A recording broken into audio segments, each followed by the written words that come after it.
अस्सलामु अलैकुम नाज़रीन। अल्लाह के नबी मोहम्मद सल्लल्लाहु अलैहि वसल्लम ने सदका फ़ितर हर मुसलमान पर वाजिब किया है। जैसा कि हज़रत अब्दुल्ला इब्न उमर रज़ी अल्लाह अन्हु बयान करते हैं कि रसूलुल्लाह सल्लल्लाहु अलैहि वसल्लम ने सदका फ़ितर फ़र्ज़ किया है। सदका फ़ितर किन लोगों पर फ़र्ज़ है? ये सदका हर उस मुसलमान पर वाजिब है जिसके पास एक दिन और एक रात से ज़ायद की खुराक अपने और अपने ज़ेरे कफ़ालत लोगों के लिए मौजूद हो। वो अपनी तरफ से और इन लोगों की तरफ से भी सदका फ़ितर अदा करे जिनका ख़र्च इसके ज़िम्मा हो, जैसे बीवी, बच्चे और वालिदैन वग़ैरह।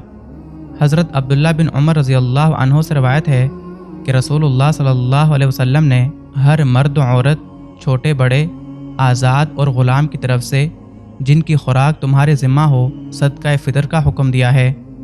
याद रहे कि सदका फ़ितर इस पर भी वाजिब है जो कि किसी बीमारी या दीगर वजूहात की बिना पर रोज़े ना रख सका हो, और इसी तरह इस पर सदका फ़ितर के वजूब के लिए निसाब ज़कात का मालिक होना शर्त नहीं है। सदका फ़ितर की मिक़दार क्या है?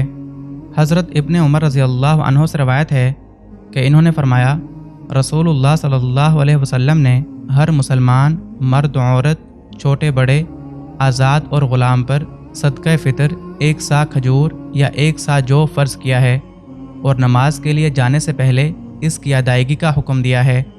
हज़रत अबू सईद ख़दरी रज़ी अल्लाह अन्हु से रवायत है, इन्होंने फरमाया कि हम 1 सा खुराक या 1 सा जौ या 1 सा खजूर या 1 सा पनीर या 1 सा किशमिश बतौर सदका फ़ितर दिया करते थे। नाज़रीन कराम, सा लकड़ी से बना हुआ 1 किलो का बर्तन था, जैसे आजकल दूध बेचने वालों ने 1 किलो का एक मटका बनाया होता है। 1 सा के अंदर 4 मुद्द हुआ करते थे। जिस तरह आप समझ लें कि 1 किलो के अंदर 4 पाव होते हैं। 4 पाव मिलकर 1 किलो बनता है, इस तरह 4 मुद्द मिलकर 1 सा बनता था।